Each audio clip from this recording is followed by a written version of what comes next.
جانے کے بعد واپسی کا کوئی امکان باقی بھی نہیں سوائے روز قیامت کی ملاقات کے، اور روز قیامت سے پہلے اس بات کا امکان کہ زمانہ رجعت کی ملاقات، اور زمانہ رجعت کی ملاقات میں اگر لواحقین اور جانے والے دونوں کے اعمال ایسے رہے کہ امام زمانہ علیہ الصلوۃ والسلام کے لشکر میں شامل ہو سکے، اعمال اپنے مقام پر کچھ ایسی دعائیں بھی معصوم کی بارگاہ سے تعلیم کی گئیں کہ جو دعائیں انسان کو زمانہ رجعت، زمانہ ظہور میں انتقال کے بعد بھی بلانے کا پیغام دے رہی، جس طرح سے دعائے احد بر روایت امام صادق علیہ الصلوۃ والسلام ارشاد فرماتے ہیں 40 دن تک صبح کی نماز کے بعد دعائے احد کی تلاوت کرو تو خدا تمہیں زمانہ ظہور میں زندگی نصیب فرمائے گا، اور اگر اس سے پہلے تمہاری موت واقع ہو گئی تو خدا تمہیں امام علیہ السلام سے ملائے گا۔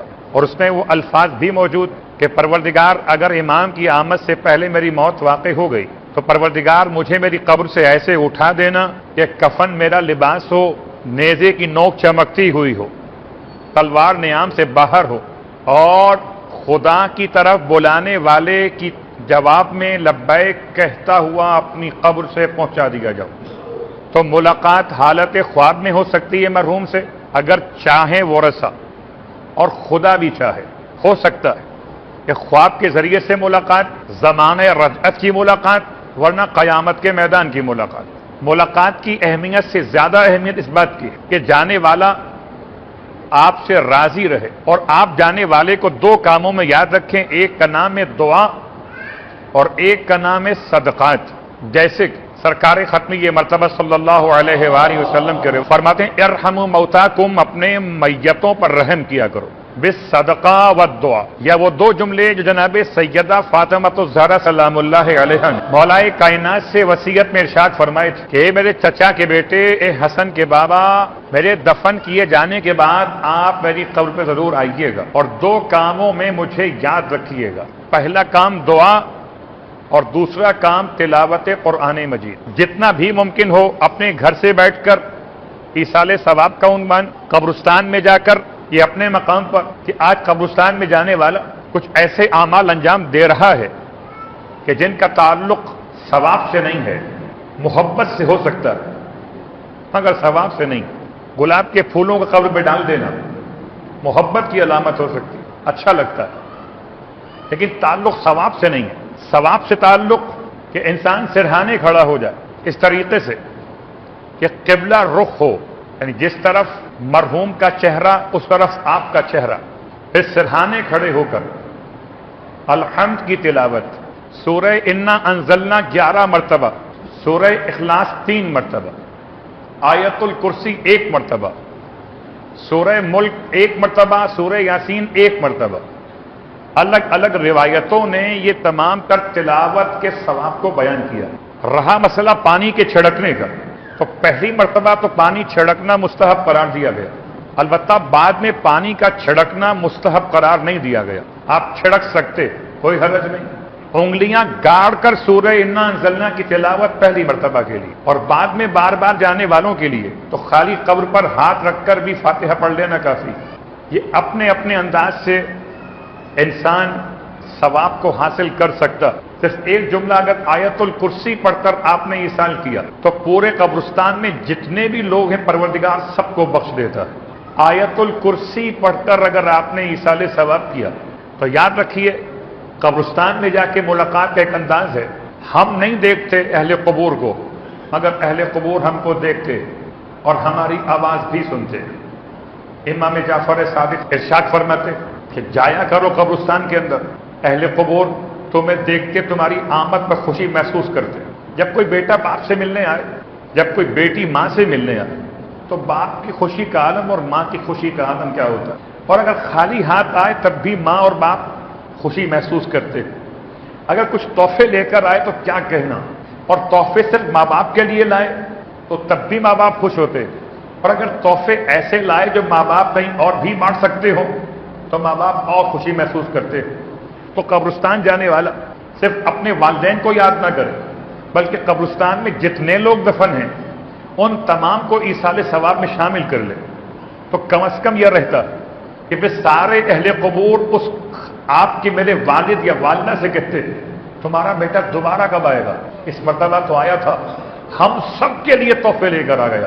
آپ غور کیجئے، یہ گلاب کے پھول، یہ اگربتی کا جلا دینا، یہ اپنے اطمینان کے لیے ہو سکتا، گرچہ اس میں بعض تنقید کرنے والے کہتے، بہت غور کیجئے گا، ہو سکتا ہے آپ کا کانسیپٹ یہ والا کہ جو باہر بیٹھے ہوئے دکاندار ہیں ان کا کم از کم روزگار بن جاتا ہے، وہ الگ موضوع، لیکن بعض تنقید کرنے والوں کے جملے کہ قبر کے سرہانے آگ کا روشن کرنا اچھی علامت نہیں، اس میں کوئی شک نہیں ہے کہ آگ کا روشن کرنا اچھی علامت نہیں ہے، پھر خوشبو کیوں؟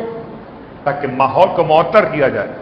تو ماحول کو معطر کرنے کے لیے آپ اس کا کوئی اور بھی آپشن یوز کر سکتے بجائے اگربتی کا جلانے کی، اور اگر جلانا ہی چاہتے تو سرہانے سے ہٹ کر کہیں اور روشن کر لیجئے، صرف اس لیے کہ تاکہ خوشبو پورے ماحول میں پھیل جائے، اور سب سے بہترین خوشبو جو سرمایہ آپ خرچ کر رہے اگربتی پر، موم بتی پر یا پھولوں کی پتیوں پر، یہ سرمایہ صدقے کے نام سے کسی غریب کے لیے شاید ایک وقت کی روٹی کا انتظام کر دے تو اس سے زیادہ افضل ہے جو آپ نے عمل انجام دیا۔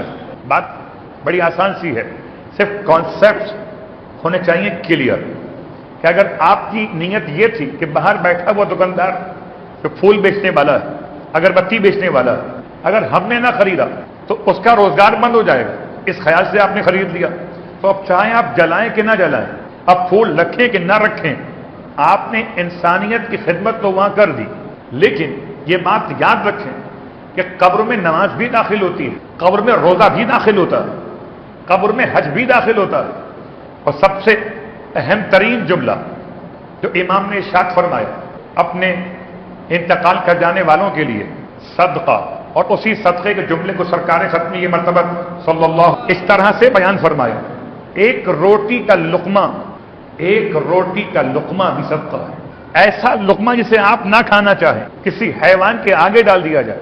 بہت غور کیجئے گا، خدا یہ نہیں دیکھتا کہ آپ نے دیا کیا ہے، خدا یہ دیکھتا ہے کہ آپ نے کس نیت کے ساتھ دیا، ورنہ کہاں اس کی اوقات، بیٹھا ہوا ہے باغ کے اندر، ایک لقمہ خود کھاتا اور ایک لقمہ باغ میں پلے ہوئے کتے کے آگے ڈال رہا، اس کے اس عمل کو دیکھ کر سرکار سید الشہداء اس کی طرف آگے بڑھے، اور جب قریب پہنچے تو آپ نے ارشاد فرمایا کہ کیا ہم تمہارے باغ میں داخل ہو سکتے ہیں؟ وہ حیران ہو گیا، اٹھ کے کھڑا ہو گیا، یا رسول اللہ آپ کے تشریف آوری کا بہت شکریہ، مگر میں تو باغ کا مالک نہیں ہوں، میں تو باغ میں ایک مالی اور ملازم یہاں کا غلام ہوں۔ امام مسکرا رہے، ارشاد فرمایا اچھا یہ بتاؤ تم کیا کر رہے تھے؟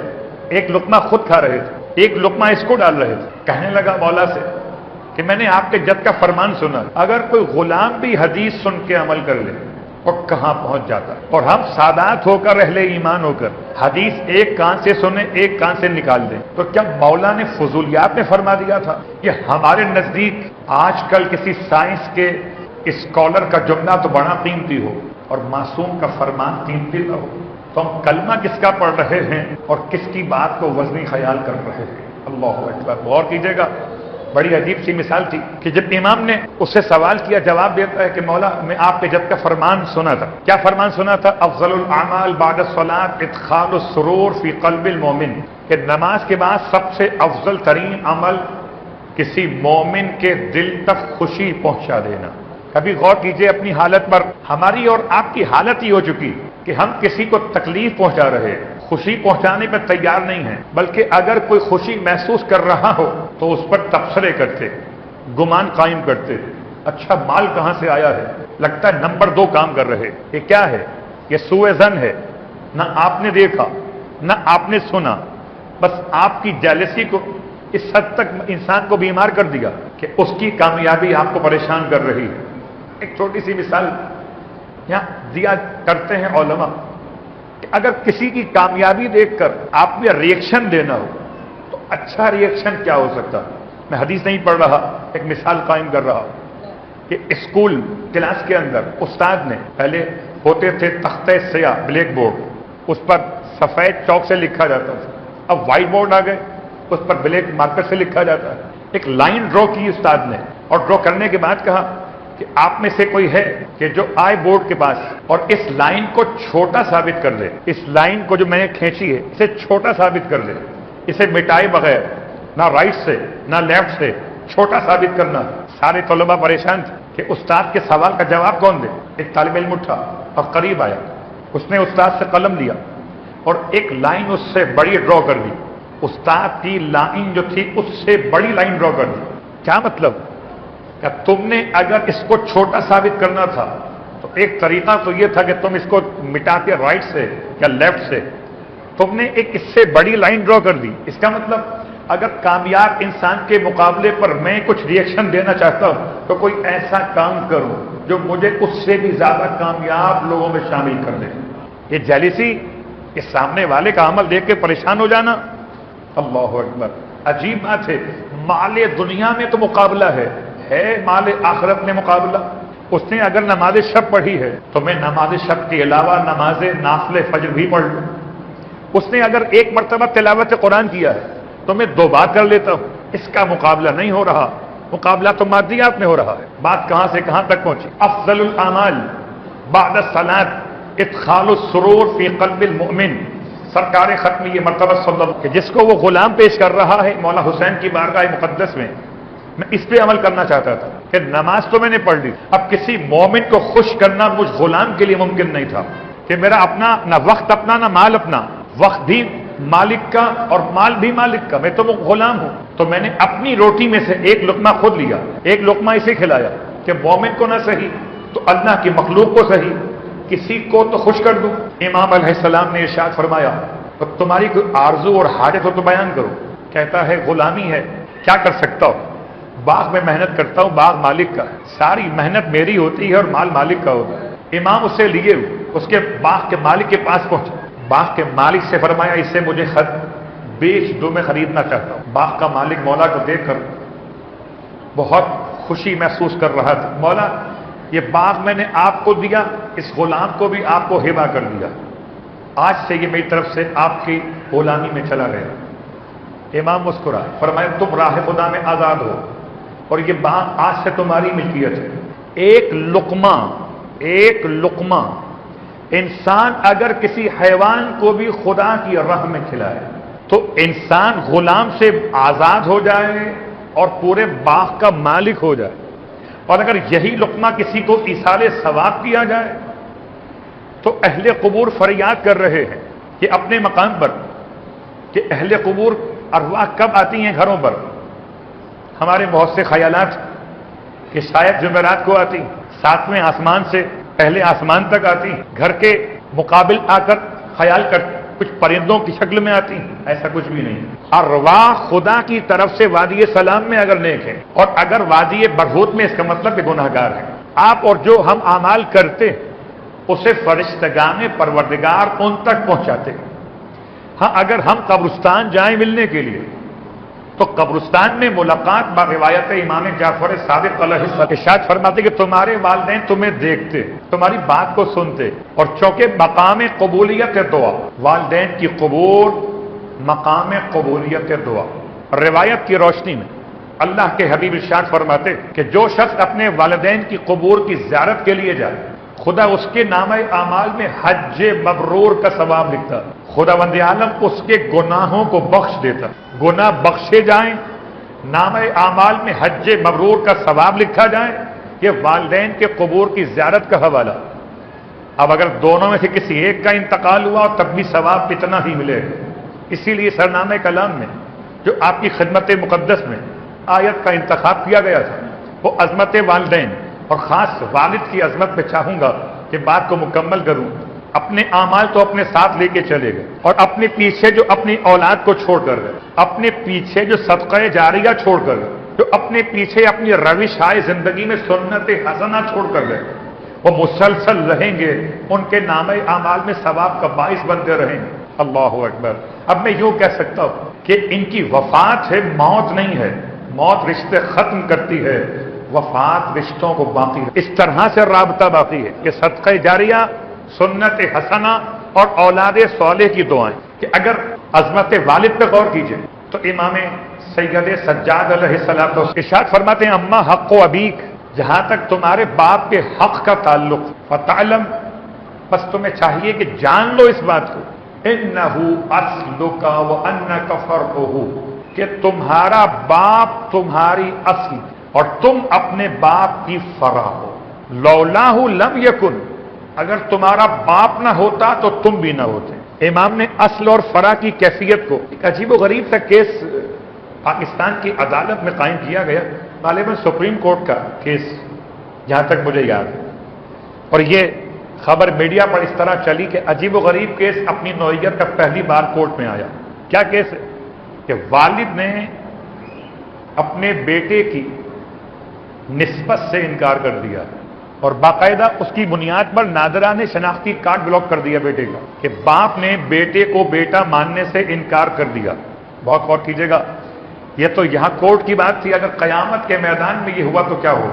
اگر باپ اپنی اولاد کو اپنا ماننے سے انکار کر دے، اس کا مطلب باپ کا مقام، باپ کی عزت ہمارے اور آپ کی شخصیت کی پہچان میں کتنا بڑا عنوان رکھتی ہے. اگر باپ ولدیت سے اپنا نام واپس لے لے، خوب تو پھر ولدیت میں کس کا نام لکھا جائے؟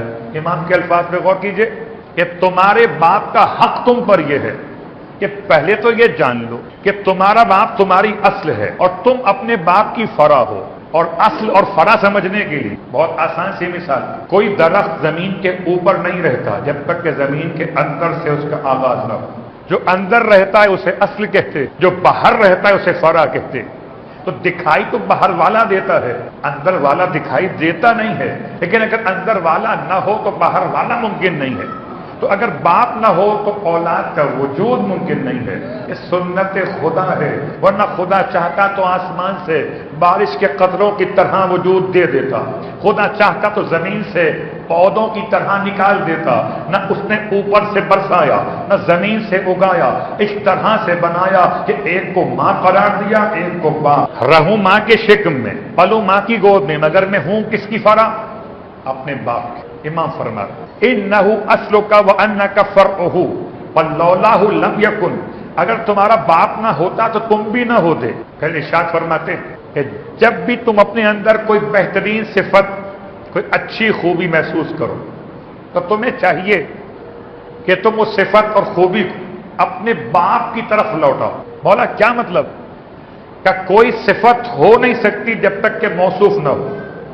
موصوف ہے تو صفت ہوگی، موصوف نہیں تو صفت نہیں ہو سکتی. اور صفت موصوف کے بغیر نہیں، موصوف اگر بیٹا ہے تو باپ کے بغیر نہیں. تو ہماری صفات ہمارے اعمال کے نام سے، اور ہمارے اعمال ہماری وجہ سے، اور ہم اپنے والد کی وجہ سے. تو ہر خوبی پر جو خدا نے مجھے اور آپ کو عطا فرمائی ہے، اس کا سر چشمہ وجود دینے کی حیثیت میں باپ کی طرف انسان کو مجبور کر رہا. اگر باپ نہ ہو تو انسان کا وجود نہ ہو.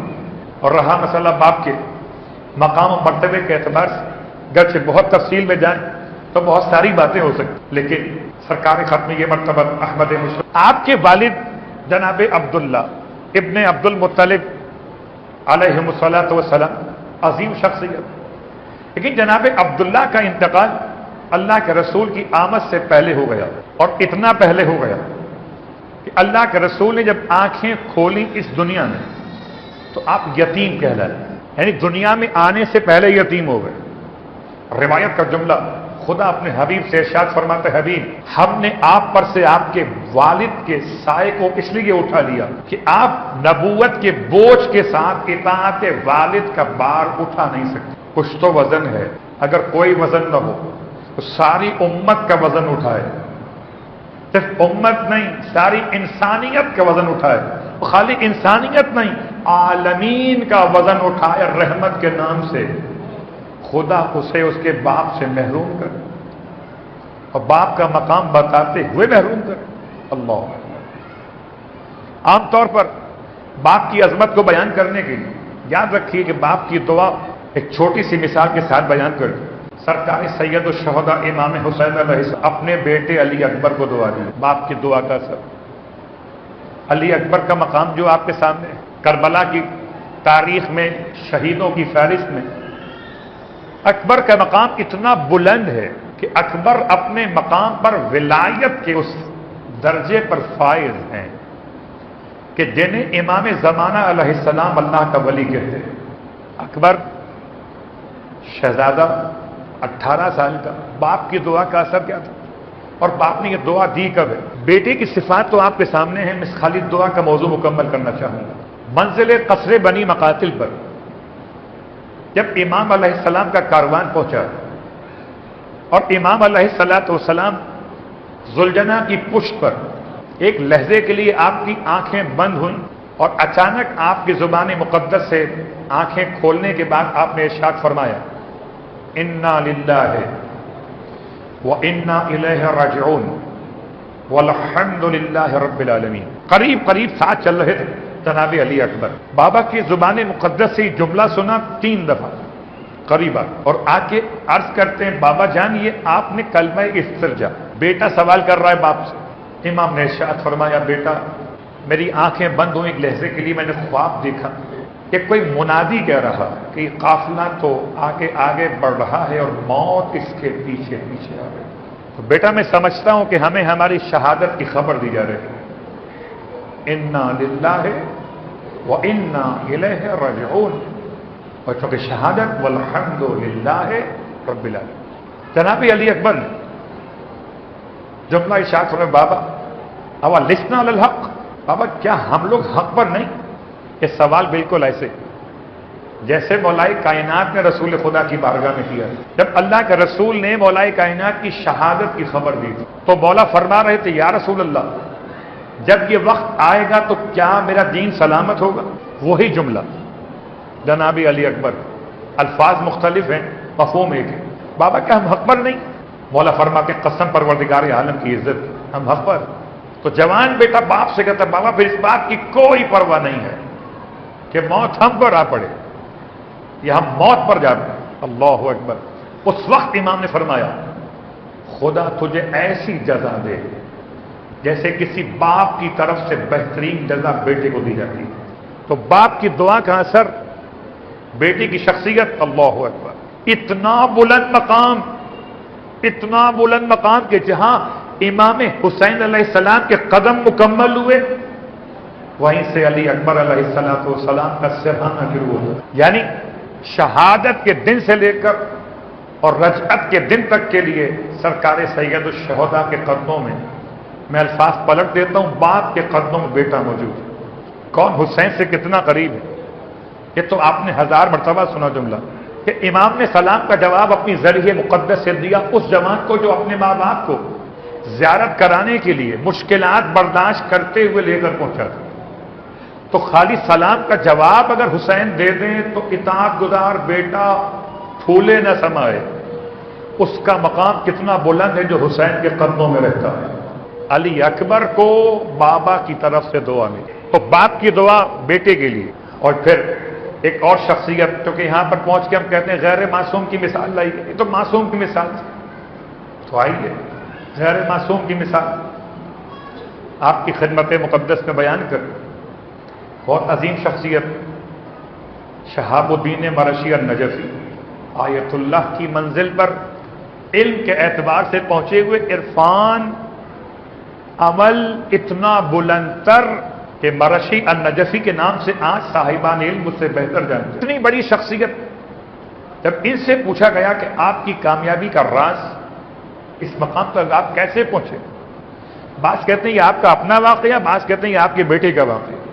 محمد ابن شہاب الدین یا خود شہاب الدین کا واقعہ. ہوا کیا تھا کہ ان کی ماں نے ان کو بھیجا کہ جاؤ بابا کو بلا کے لاؤ، اور بابا آرام کر رہے تھے.